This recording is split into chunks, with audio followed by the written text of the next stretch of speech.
What is going on, everyone? Yes, it's me, Omiglio, and I'm not dead, and I'm not resurrecting myself from the grave. I'm actually alive. I have been alive. What I wanted to do today, take a trip back memory lane and, just admire it for what an amazing console that it is, whether you like the PS3 or not. Pretty sure we can all agree it's pretty awesome. The first thing you'll notice is my background here, right? The background, the interface, if you will. It's actually Los Angeles. I have all these awesome themes, which I think are kind of lost in time. They're, as far as I know, only available for this console. They're pretty much exclusive themes, background themes for this console. Like I have a lot of, that's a Rocket Knight theme, Teenage Mutant Ninja Turtles theme. You have all these different options, and I love that theme with the remake. No, is it a remake? It's like a reimagining of Castle of Illusion. Look at that beautiful artwork. And I can't get this on the PS5. I can't get it on the PS4. As far as I know, it's pretty much stuck here on the PS3. Now, I do know that the 360 also has dynamic themes for the backgrounds, but I don't think they're better than the PS3. I think that's one thing the PS3 did significantly better. Now, I do also have movies, that I downloaded over time. So these are some of the movies. I know some people are complaining that Sony has taken the rights of some movies. They don't have access to them. Luckily for me, that isn't the case. Thank God that I still have access to all my beloved movies that I collected over the years, like Interstellar, which if you guys have never seen that, pretty good movie. I like that movie. Ratchet and Clank, the movie, that's pretty cool. And then things like this that are just lost in time. The pre-order for Ratchet and Clank. I was actually thinking about making videos on some of these like things that, it's not accessible to a lot of us anymore. Like, these pre-orders, like what do these videos look like? They're kind of lost in time. Oh, that's another thing. It's kind of a con, okay? I'm going to look at both pros and cons of the PS3. But if I am not online, I do not have access to these games. So God willing, in the future, I won't lose access to them because that would absolutely suck. You don't have to be online to watch them, which is awesome. I noticed that like whenever if I want some kind of entertainment, I'll pop on my PS3, not my PS5. I mean, I don't know, I don't have any movies on the PS5, but yeah, like I popped in the movie X-Men Apocalypse and it was awesome. I was watching that movie. I still haven't finished it. I don't know why. I don't have tolerance to watching a lot of movies anymore. I don't know what it is. And the other thing that I have, which is an absolute gold mine, and I've thought about doing this on a video just exclusively.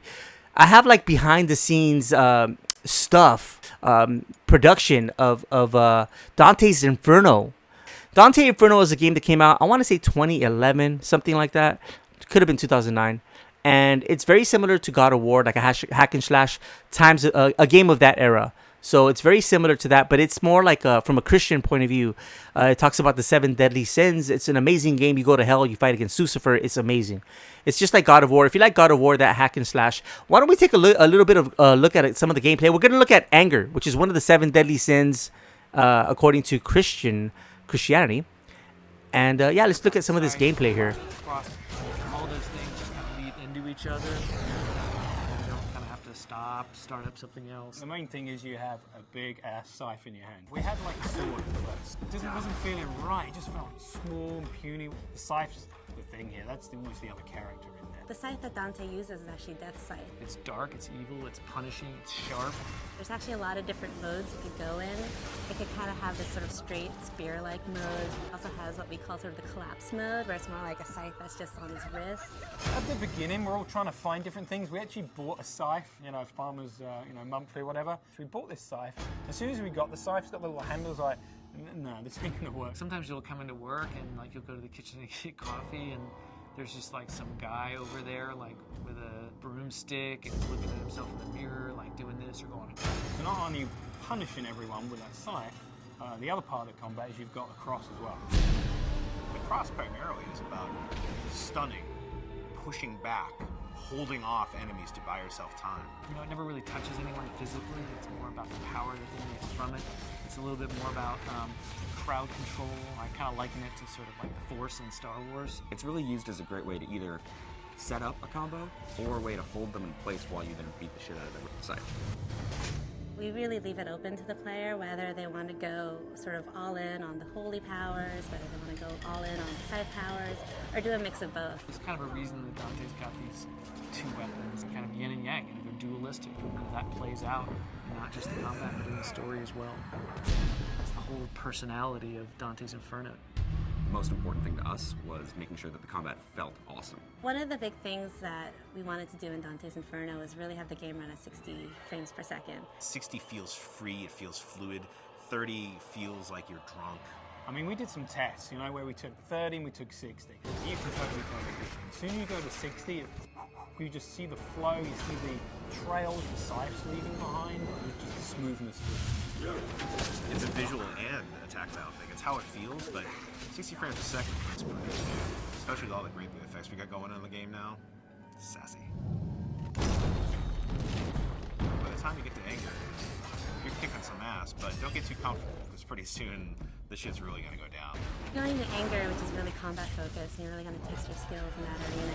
Then you're going to go into heresy, which I think will make you think about certain things that you may not normally think about in a video game. Dante starts to go wild. It's madness. So there you have it, Dante's Inferno, and honestly, it's one of my go to hell. It's one of my favorite games, honestly, probably of all time. Yeah, it's 2009. Okay, so it was made in 2009. Probably one of my favorite games. A very impactful game. It's as of now, it's very historic in my life. It's the only game I ever actually, waited for the launch at midnight at GameStop. I've never done that for any launch game, in the history of video games. I've never done that. There's only one exception, and that's Dante's Inferno. So I'm very happy to have this kind of footage that's kind of lost in time. Am I a retro YouTuber? Honestly, I've had time to think, right? Because I've had a lot of time off since I've really uploaded a video, and I really had to think hard about this. Am I modern? Am I retro? I'm a little bit everything, you know? Now, here's another game I really want to do. I'm talking about the greatness. Look, I have 156 titles for the PS3. This game is amazing, Watchmen. If you look at when I analyze myself, you know what's cool about YouTube, I get to analyze myself based on the content that I'm giving you guys. And I've realized, this is actually a video that I've been thinking about making for a while. When you look at my childhood and even me becoming an adult, I tend to like beat 'em ups. And this game, Watchmen, if you've never seen the movie, it's fantastic. I highly recommend it. I tend to this is like a modern beat 'em up, like a 3D beat 'em up, right? It's something like, what can you compare this game to? What's like Watchmen? There's a lot of games that are Batman Arkham Origins or Batman Arkham series in general. They play a lot like Watchmen. I do think that Batman has better combat. I will say that.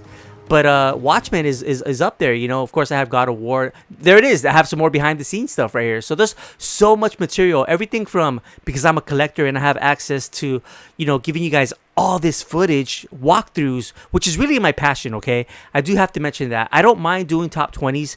Those do require a lot of production time, so I've been laying low on that for a while. But I love doing them, right? Because I'm especially the Sega Genesis one. Guys, I gave you everything I had on those videos, and I don't want to lead you guys on either. If I don't make content that you like maybe you like the Sega Genesis stuff, you're like, what's wrong with this guy, right? I'm hoping that in time I will win your trust, and it'll just be Omiglio that you want to watch. That's what I'm hoping for. I'm not saying it's gonna happen, but I'm hoping that a lot of you guys will stick around, because guess what? I love this channel. I love the community, and I want to bring you guys the best of who I am, who I really am, and who I really am, guys. I'm just a gamer. I love everything. I love the history of gaming. So if you guys like that, if you like everything from the Atari 2600 to the 360 to the PS3 to the PS5, stick around, because there's more to come. And as always, guys, I will catch you absolutely on the next vid.